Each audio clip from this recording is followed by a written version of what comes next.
बिस्मिल्लाहिर्रहमानिर्रहीम। अस्सलाम वालेकुम। अबरार रशीद आपकी खिदमत में हाजिर है और आपसे दरख्वास्त है कि अगर अभी तक आपने इस चैनल को सब्सक्राइब नहीं किया तो इसे सब्सक्राइब कर लें। जो बेल आइकन है उसको ज़रूर प्रेस कीजिएगा। आपका बहुत बहुत शुक्रिया। दो बड़ी इम्पॉर्टेंट डेवलपमेंट्स हुई हैं गुज़श्ता 12 से 24 घंटों के दौरान, और एक तो यह है कि हुकूमत ने अब एक बहुत बड़ा फैसला कर लिया है। इस फैसले की इम्प्लीमेंटेशन होने जा रही है और इस फैसले का पाकिस्तान की सियासत पर बिलअमूम और पीटीआई और इमरान खान की सियासत पर बिलखुसूस क्या असर पड़ेगा, ये बहुत ही अहम फैसला है। एक फैसला तो हुकूमत ने ये करना है कि क्या वो इलेक्शन कमीशन के फैसले की रोशनी में सुप्रीम कोर्ट में जाएगी, पीटीआई या इमरान खान के खिलाफ रेफरेंस दायर करेगी। वो एक अलग इशू है, वो एक आईनी इशू है, लेकिन जिस फैसले का मैं आपको बताने जा रहा हूं वो इससे भी ज़्यादा अहम है मौजूदा हालात के तनाजुर में। और ये भी बताऊंगा कि क्या अब हुकूमती हलकों में जो तासुर पाया जा रहा था कि उनके साथ बहुत बड़ा हाथ हो गया है, क्या ये हाथ वाकई हुआ है या नहीं हुआ, या कोई बैलेंसिंग एक्ट किया जा रहा है, इस हवाले से बात होगी। लेकिन उससे पहले अब आपको ये बताता चलूं कि गुज़श्ता रोज ये फैसला आने के बाद पीटीआई के गैर सरकारी तर्जुमान, जिनकी अपनी सियासी जमात है, शेख रशीद ने मुख्तलिफ टेलीविजन चैनल्स को बीपर देते हुए ये कहा था कि जनाब इमरान खान बहुत पॉपुलर लीडर है, ऐसा नहीं करना चाहिए, नायल नहीं करार देना चाहिए, इमरान खान को दीवार के साथ नहीं लगाना चाहिए, उसकी पार्टी को ख़त्म नहीं करना चाहिए, और हुकूमतों को, सियासतदानों को जो है वो सख्त ज़ुबान नहीं इस्तेमाल करनी चाहिए, दूसरे पर इल्ज़ामात लगाने से गुरेज करना चाहिए। और साथ ही साथ ये भी फरमा दिया कि सियासत में सियासतदानों के मुज़ाकरात के लिए दरवाजे हमेशा खुले रहने चाहिए। जब उनसे एक टीवी जो न्यूज़ रीडर होती हैं उन्होंने ये सवाल किया कि ये बात आप इमरान खान को भी कहते हैं, बताते हैं, समझाते हैं, तो उन्होंने कहा जी बिल्कुल मैं समझाता हूँ, आगे कोई माने या ना माने। उसके बाद एक और अहम डेवलपमेंट हुई कि हमारे जो तबलीगी जमात के, और अब तो उनका अपना कारोबारी सेटअप भी है, टीजे तारक जमील के नाम से, जिस तरह जे डॉट है, बहरहाल वो मौलाना तारक जमील साहब जो हैं वो कल बनी गाला तशरीफ लेकर गए और उन्होंने इमरान खान से मुलाकात की। इस मुलाकात को अगरचे ये बज़ाहिर इंतहाई गैर सियासी मुलाकात थी, मुमकिन है मौलाना तारक जमील इमरान खान के साथ इज़हार यकजहती, इज़हार हमदर्दी या उज़र के लिए गए हों, लेकिन इमरान खान से मुलाकात से पहले मौलाना तारक जमील ने साथियों से कहा कि खिलवाड़ बंद करें। लेकिन इस मौके पर मौलाना तारक जमील साहब ने ये नहीं बताया कि ये खिलवाड़ कर कौन रहा है। बहरहाल जनाब इस मुलाकात को इसलिए अहमियत दी जा रही है कि अब हल्के, सियासी हल्के ये समझते हैं कि मौलाना तारक जमील एक, जिसे कहते हैं ना, गो बिटवीन, यानी एक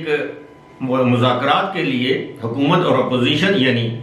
इत्तेहादी हुक्मरान जो इत्तेहाद है, हुक्मरान इत्तेहाद या हुकूमती इत्तेहाद और पीटीआई के दरमियान मुज़ाकरात की जो राह है वो हमवार करें। इस हवाले से मौलाना तारक जमील ने इमरान खान से मुलाकात की। यकीनन उन्होंने इमरान खान को यह मशवरा दिया होगा कि इन दिनों खामोशी ही बेहतर हिकमत अमली हो सकती है। अगर आप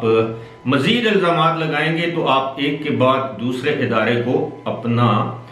मुखालिफ या दुश्मन बना लेंगे। इस वक्त हुकूमत आपसे पहले ही नाराज़ है। कोई एक का दो इदारे अगर आपके लिए कोई नरम गोशा रखते हैं तो आप उन्हें भी नाराज़ कर देंगे। लिहाजा खामोशी मोमिन का महराज है। यकीनन दीनी अल्फाज में इसी तरह मौलाना तारक जमील ने कहा होगा। लेकिन दूसरी जानब मौलाना तारक जमील की मुलाकात के वक्त ही मियां नवाज शरीफ ने, जो PML के नून के कायद हैं, उन्होंने लंदन में साफियों से गुफ्तगू करते हुए मुज़ाकरात के किसी भी दरवाजे को बंद करने का इशारा दिया और इत्तेहादियों और हुकूमत से ये कहा कि इस फितने यानी इमरान खान को इसके कैफरे किरदार तक पहुंचाएं, क्योंकि तारीख का सबसे बड़ा डाका मारने वाला ये शख्स है, रंगे हाथों पकड़ा गया है, इसने मनी लॉन्ड्रिंग की है, इसने खयानत की है, इसने अवाम से झूठ बोला है, यानी बहुत से इल्जाम जो कि इलेक्शन कमीशन की रिपोर्ट की सूरत में सामने आए हैं, उन सबको उन्होंने दोहराया। उन्होंने कहा कि किस तरह ये शख्स रियासत मदीना की बात करके लोगों को बेवकूफ़ बनाता था और किस तरह किस बेदर्दी से इसने लोगों के हलाल का पैसा जो है, जो उन्होंने शौकत खानम जैसे एक फलाही अदारे को दिया और बिलाखिर वो पीटीआई के अकाउंट्स में चला गया। और आप ये कहते हैं कि मुझे अकाउंट्स का पता ही नहीं, जबकि बहुत से बैंक के जो अकाउंट्स हैं वो इमरान खान ने अपने हाथों से, अपने दस्तखतों से अपनी दरख्वास्त पर खुद खुलवाए। तो लिहाजा मियाँ नवाज शरीफ के दिल में कोई नरम गोशा नहीं है, लेकिन हम जानते हैं कि मियाँ नवाज शरीफ के भाई मियाँ शहबाज शरीफ इस वक्त वज़ीर आज़म हैं और वो मसलतों की सियासत या मुक़ावमत की सियासत करते हैं। मैं उसको मसलियत की सियासत कहता हूँ। लेकिन एक तासुर ये भी उभर रहा है कि जनाब वो लोग इस्टेब्लिशमेंट के अंदर, वो लोग जो इमरान खान के हामी थे, वो इलेक्शन कमीशन का फैसला रुकवाने में नाकाम रहे। लिहाजा इस्टेब्लिशमेंट के अंदर अब जो इस्टेब्लिशमेंट के बारे में हुकूमती इताअत का जो तासुर था कि जनाब हमारे साथ हाथ हो गया है, अब भी इमरान खान के लिए नरम गोशा है, वो लाडला है, उस तासुर को ज़ाहिर करने के लिए ये फैसला आया। अब हुकूमत जाने, अदालतें जाने, और एक बात और है कि अब वो 3 रुकनी बेंच ऐन मुमकिन है ये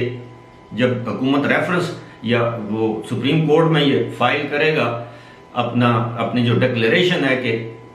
पीटीआई पर पाबंदी लगाई जाए, पीटीआई के चेयरमैन इमरान खान को ताहयात नाअहल करार दिया जाए, जिसके बहुत वाज़ेह इम्कानात मौजूद हैं, तो साथ ही साथ हुकूमत ने एक कमेटी तश्कील दी है। और वो कमेटी क्या है? कमेटी ये है कि जनाब 2 अफराद उसमें शामिल हैं जो ये कहेंगे कि जनाब इमरान खान को ताहयात नाअहल करार दिया जाए और उनकी जमात पर पाबंदी लगाई जाए। क्यों? ऐसा करने का इख्तियार सिर्फ सुप्रीम कोर्ट को है और ये कमेटी ये तजवीज़ भी देगी पीडीएम और पीपल्स पार्टी, क्योंकि इसमें सैयद खुर्शीद शाह भी हैं, और वो ये तजवीज़ देंगे कि जनाब ये जो अब जो हुकूमती दरख्वास्त पर जो समाअत हो वो फुल कोर्ट करे, यानी सुप्रीम कोर्ट में मौजूद तमाम जज साहिबान उसकी समाअत करें, उसको सुने। ऐसा ना हो कि एक मरतबा फिर चीफ जस्टिस साहब जो ऑलरेडी दबाव में अपने कुछ फैसलों की वजह से जुडिशल काउंसिल में जो कुछ उनके साथ हुआ, उसके बाद अब उन पर यह दबाव होगा कि बजाय इसके कि वो अपनी मर्जी का वही 3 रुकनी बेंच तश्कील लें और पीटीआई की हमायत में कोई फैसला करें, अब वो फुल कोर्ट बनाएं। और मेरा ख्याल है चीफ जस्टिस साहब इस पर हमदर्दाना गौर भी करेंगे। अब मैं आता हूं जनाब उस अहम फैसले की जानिब। ये तो एक कानूनी और आईनी कार्रवाई होगी जो हुकूमत ने करनी है इलेक्शन कमीशन के इस फैसले या रिपोर्ट की रोशनी में, लेकिन एक और कार्रवाई है जो की जा रही है, वो ये है कि अब हुकूमत ने यह फैसला किया है कि पीटीआई के तमाम सरकर्दा रहनुमाओं को आर्जी तौर पर, जिसे कहते हैं नो फ्लाई लिस्ट या ब्लैक लिस्ट जिसे कहते हैं, उसमें डाला जाए ताकि वो पाकिस्तान से बैरून मुल्क फरार ना हो सके। इस याद रहे कि इनमें वो अफराद शामिल हैं जिनके नाम पर पाकिस्तान में बैंक अकाउंट्स मौजूद थे, जिनमें इमरान इस्माइल हैं, जिसमें शाह फरमान हैं, जिसमें असद कैसर हैं, इसके अलावा 4-5 और पीटीआई के सीनियर रहनुमा हैं जिनके मुबैना अकाउंट सामने आए हैं। और ये तासुर आम है कि ऐन मुमकिन है कि ये लोग पाकिस्तान से फरार हो जाएं। लिहाजा इमरान खान समेत, ये ध्यान में रखिएगा कि इमरान खान समेत इन लोगों के नाम जो है वो नो फ्लाई लिस्ट या ब्लैक लिस्ट में डाले जा रहे हैं, और फिर अदालतों को ये कायल या बावर करवाया जाएगा अगर वो जाते हैं अपना नाम उस ब्लैक लिस्ट से निकलवाने के लिए किसी अदालत से रजू करते हैं, तो हुकूमत अदालत के अंदर ये चीज़ जो है ये सामने रखेगी कि देखें जी इनका नाम खुफिया अकाउंट्स मनी लॉन्ड्रिंग के सिलसिले में आया है, इनके खिलाफ तहकीकात की जा रही हैं और हमें खदशा है कि ये मुल्क से फरार हो जाएंगे, लिहाजा इनका नाम, और ये सब कुछ किया जाएगा कैबिनेट की, वफाकी काबीना की मंजूरी से, और वफाकी काबीना के पास ये इख्तियार हासिल है।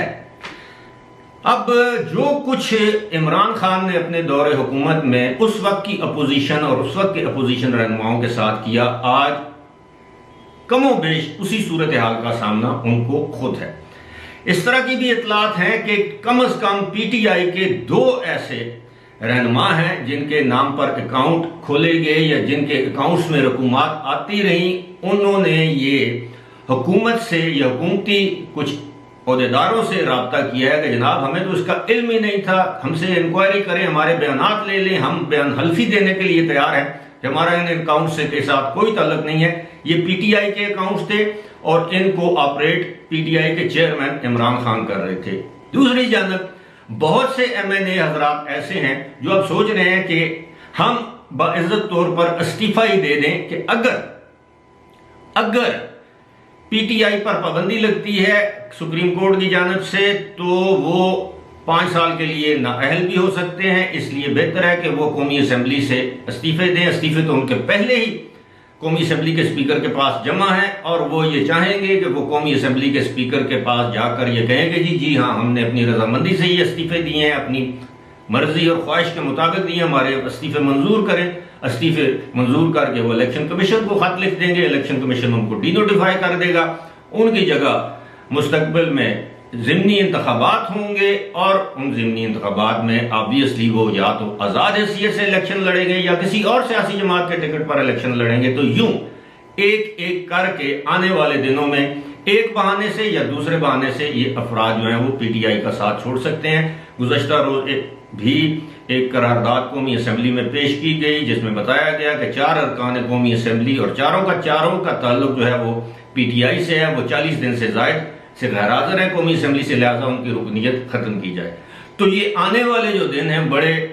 पीटीआई के लिए भारी दिन हैं और अब पीटीआई के अंदर से ये आवाज़ें उठ रही हैं कि हुकूमत के साथ मुज़ाकरात किए जाएं, लेकिन क्या हुकूमत भी मुज़ाकरात के लिए तैयार होगी या नहीं। फिलहाल इसी के साथ मुझे दीजिए इजाज़त। खुदा हाफ़िज़।